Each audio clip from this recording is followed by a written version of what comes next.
Assalamualaikum warahmatullahi wabarakatuh. Halo teman-teman, kali ini kita akan belajar mengenai karakteristik pembelajaran IPS di MI atau SD.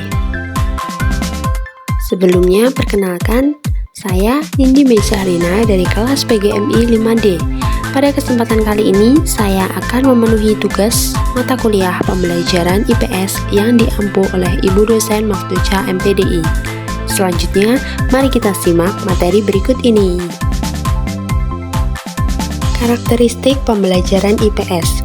Karakteristik pembelajaran IPS ini mengutamakan hal-hal, arti, dan penghayatan terhadap lingkungan sosial yang fakta atau real untuk menelaah suatu masalah-masalah kehidupan bermasyarakat sesuai pengalaman permasalahan di kehidupan sehari-harinya, baik berupa perbedaan pendapat, kebutuhan ekonomi, budaya, dan lain-lain. Selain itu, masalah pembelajaran IPS ini juga bersifat meluas atau komprehensif, sehingga dibutuhkan suatu pemikiran yang analitis, rasional, dan kritis.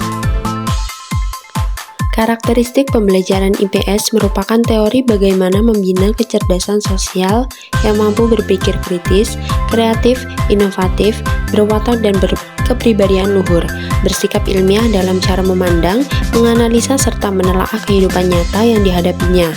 Oleh karena itu, para pendidik dituntut untuk mampu merangsang dan merencanakan pembelajaran IPS sedemikian rupa melalui pemahaman konsep dengan memperhatikan prinsip dan karakteristik IPS itu sendiri, sehingga tujuan pembelajaran IPS dapat tercapai. Berikut ini merupakan karakteristik IPS jika dilihat dari segi materi dan strategi komunikasinya. Ada 5 macam sumber materi IPS, antara lain 1. Segala sesuatu yang terjadi di lingkungan anak, seperti di lingkungan keluarga, sekolah, masyarakat, sampai dengan lingkungan negara dan dunia dengan berbagai permasalahannya. 2. Kegiatan seperti manusia, mata pencaharian, pendidikan, keagamaan, produksi, komunikasi, dan transportasi. Yang ketiga, lingkungan geografi dan budaya yang meliputi segala aspek geografi dan antropologi yang terjadi pada lingkungan anak, terdekat hingga terjauh. 4. Kehidupan masa lampau, perkembangan kehidupan manusia, sejarah yang dialami dari sejarah lingkungan terdekat hingga lingkungan yang terjauh, tentang tokoh-tokoh dan peristiwa-peristiwa besar. Dan yang terakhir, anak sebagai sumber materi meliputi berbagai segi mulai dari makanan, pakaian, permainan, dan keluarga. Selanjutnya, strategi percakapan pengajaran IPS. Strategi penyampaian pengajaran IPS sebagian besar adalah didasarkan pada suatu tradisi, yaitu materi disusun dalam urutan anak atau diri sendiri, keluarga, masyarakat atau tetangga, kota, region, negara, dan dunia. Tipe kurikulum seperti ini disebut the widening horizon or expanding environment curriculum. Sebutan masa sekolah dasar merupakan periode keserasian bersekolah, artinya anak sudah matang untuk bersekolah. Adapun kriteria keserasian bersekolah adalah sebagai berikut. A. Anak harus dapat bekerja sama dalam kelompok dengan teman-teman sebaya. Tidak boleh tergantung pada ibu, ayah, atau anggota keluarga lain yang dikenalnya.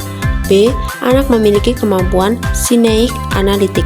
Artinya, anak dapat mengenal bagian-bagian dari keseluruhannya dan dapat menyatukan kembali bagian-bagian tersebut. C. Secara jasmania, anak sudah mencapai bentuk anak sekolah. Berkaitan dengan atmosfer di sekolah, ada sejumlah karakteristik yang dapat diidentifikasi pada siswa SD berdasarkan kelas-kelas yang terdapat di SD. Yang pertama, karakteristik pada masa kelas rendah, yaitu kelas 1, 2, dan 3. 1. Ada hubungan kuat antara keadaan jasmani dan prestasi sekolah. 2. Suka memuji diri sendiri. 3. Apabila tidak dapat menyelesaikan sesuatu, hal itu dianggapnya tidak penting. 4. Suka membandingkan dirinya dengan anak lain dalam hal yang menguntungkan dirinya. 5. Suka meremehkan orang lain. Kemudian karakteristik pada masa kelas tinggi, yaitu kelas 4, 5, dan 6. Yang pertama, perhatiannya tertuju pada kehidupan praktis sehari-hari. 2. Ingin tahu, ingin belajar, dan realistis. Ketiga, timbul minat pada pelajaran-pelajaran khusus. Yang keempat, anak memandang nilai sebagai ukuran yang tepat mengenai prestasi belajarnya di sekolah. Mungkin itu tadi materi yang dapat saya sampaikan. Bila ada kurang lebihnya, saya mohon maaf. Sekian dari saya, terima kasih. Wassalamualaikum warahmatullahi wabarakatuh.